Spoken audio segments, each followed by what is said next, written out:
Chris Phillips with SEC Unfiltered, of course. Chris, how you doing today? Mark, I'm doing well, man. I appreciate your patience. We were just previewing a couple of the games for week 4 just before I jumped on. So doing well, man. It's crazy. We're already in week 4. It's the season just flies by. We're essentially I guess we're going to be a third of the way through the regular season this weekend, which again, it goes by so quickly, especially when you do what we do, Mark, and you stay wrapped up previewing games, recapping games, talking about things. It's like, man, we're already at game day. So, but no, it's awesome, man. Doing well. Appreciate you having me.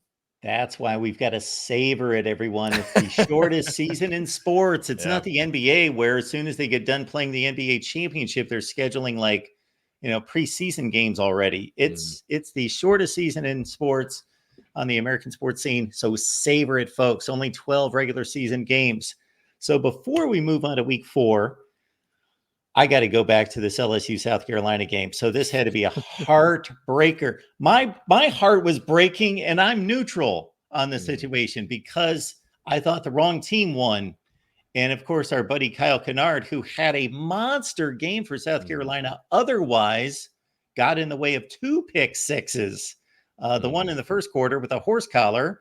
And then later in the game, of course, the one that kind of broke South Carolina's back. Rocket Sanders was running like a man.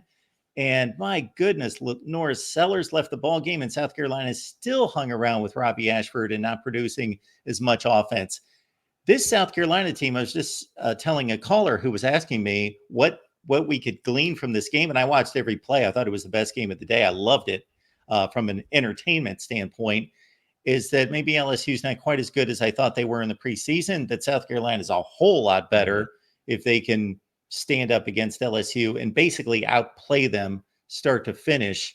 Your thoughts about South Carolina? Just a crushing loss, because if they were 3-0 right now with 2 SEC wins, oh man. Yeah, with Akron upcoming, Mark, they'd be moving to 4-0 and then have Ole Miss coming to town for what would be, College game day might be going back to Columbia. To your point, what's kind of a shame in the last 48, 72 hours is because the referee chatter has taken front stage and center, if you will, and front and center. And it's all anybody wants to talk about. To your point, Mark, there's a lot of other really good points about this game that people are completely missing.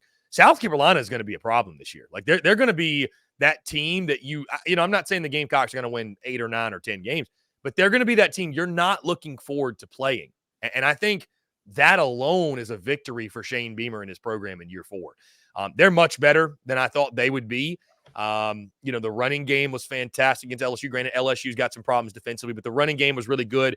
As long as you can get Lenora Sellers back healthy, which it doesn't sound like it's going to be anything serious, obviously, just kind of an ankle sprain, if you will. But I thought drive after drive, you see him getting more comfortable, Mark, in the offense. And so I think South Carolina, they're not going to be extremely explosive offensively, but I felt like watching them early in that game, especially, they know their identity. They feel comfortable in that. I think Lenora Sellers is getting more and more comfortable. Rocket Sanders, you mentioned, is a real dude. They got a couple guys that are maybe starting to step up at wide receiver with Jared Brown and Mazeo Bennett and some other guys as well. And then defensively, they're a real issue for teams. That defensive front is legit. They went up against one of the best offensive lines in the country in LSU, and they gave them all they wanted and then some. So, listen, referees are the focus, Mark. I totally understand why. The 2 pick sixes are the ones folks point to. There was also a phantom offensive pass interference that I thought was a really bad call. I thought the horse collar was a horse collar. I don't have an issue with that. That was the right call.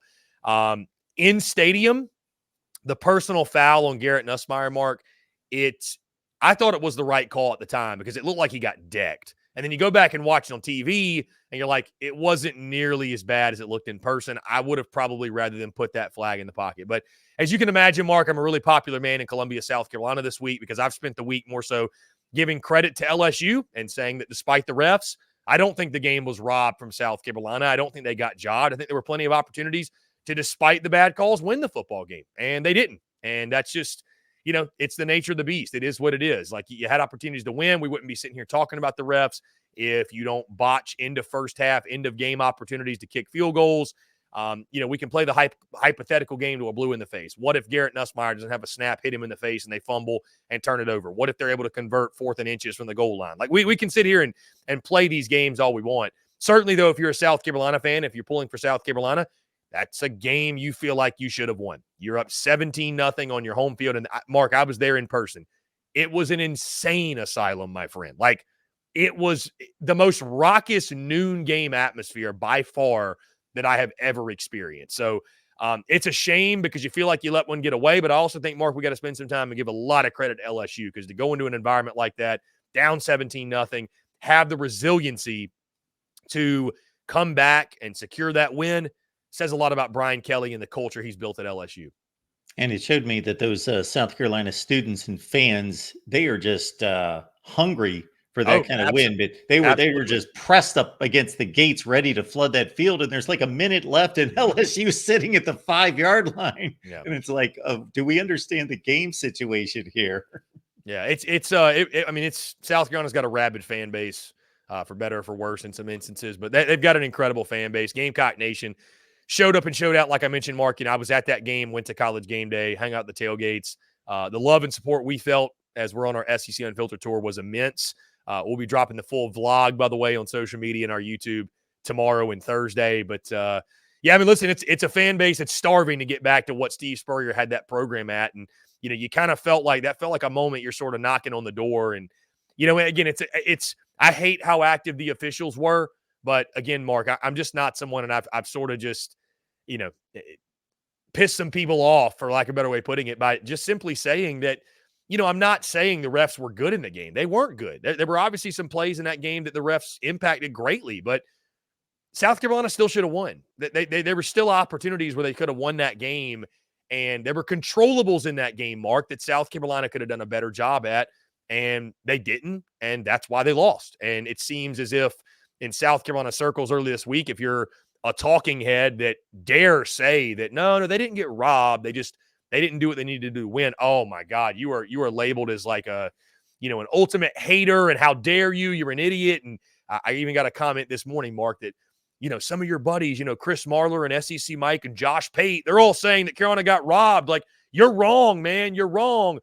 And I'm like, Mark, well, I mean, I know you're on social media, Mark. You've been on my show. You've seen some of the comments. I was like, well, I mean, they probably looked at my comments over the last week plus from Gamecock fans and said, you know what, it's really not worth fighting that fight. And I don't blame them for it, but I guess I just haven't learned my lesson yet when it comes to that. So anyways, listen, refs were a part of it. There's no question. They weren't the whole reason, though. And South Carolina, listen, again, that's what's being lost in this. There's a lot of reasons to be encouraged if you're a South Carolina fan. Like, that team is a lot better, I think, than they were tabbed in the preseason. And if, they can clean a couple things up, get Lenoris Sellers back healthy, obviously losing him second half. I think that's maybe the biggest reason you lost the game, is just losing him. The offense lost its dynamic nature. And, Robbie Ashford, God bless him, but just isn't a good quarterback. So, that's a bowl team, Mark, in my mind. That's a team that can get to 7 wins. And I think if you'd have told Gamecock fans that before the year, I think they'd have marked that as a success.